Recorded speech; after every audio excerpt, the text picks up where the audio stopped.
Hello, Bohdi Hodges here to tell you about the lesson plan I'm going to write. It's called Peace Leader Pickets. That's me on stage there. Just last week, I submitted a proposal to my local Rotary Club for this project. I had a group of students over the summer to do some test samples to show them at the proposal. They signed on. I have funding for the next 10 years at least, and I have admin approval, so a green light means go. I would love to tell you about this lesson plan, and I've got some great samples to show you.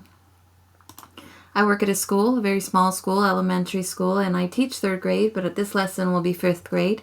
There's an existing Keys to Peace on our campus that's part of our Peace Leader program, where we try to make sure every student is very familiar with that type of vocabulary, and it ties really well to my sponsors' 7 areas of focus. It aligns. I know that's why I got it passed.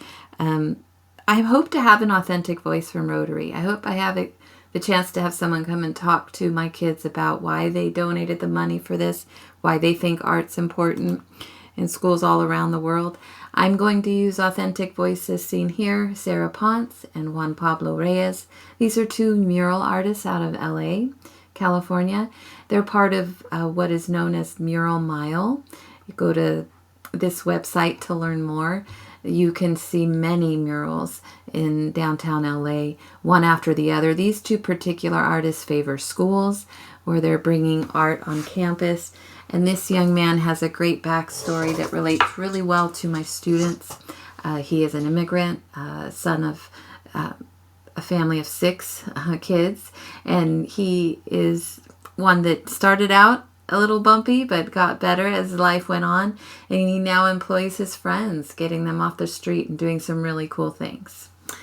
As far as the lesson goes, I'm going to teach the kids about the artists, talk about murals in general, explain the project that we will do on campus, teach mini lessons. This is a group of kids that have had very limited art instruction, especially when it comes to painting with acrylics. And then, of course, we'll create it. I've got some great little pictures here to show you.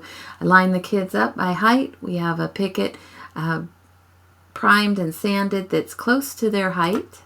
They're going to paint a self-portrait on the picket, as they are peace leaders in the world, and they are here. They're part of this community.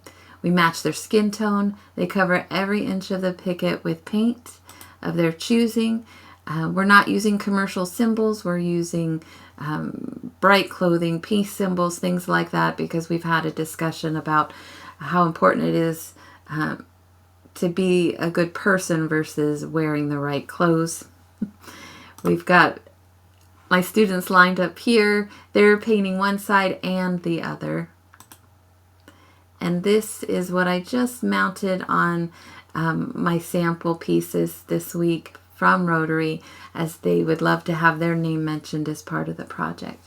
You can also see some of my samples here to show my future students. I work at a school that has 70% English language learners, primarily Hispanic. I also work at a school that has 87% socioeconomically challenged kids. These are kids that are familiar with the words deportation and detention centers. Some of them have lived through those experiences firsthand or are about to. Identity is very important to these kids and how they will always have a place in the world. I would love your support and any new authentic voices you can expose me to that would relate well to this. I'd love to hear it. Thanks for your time.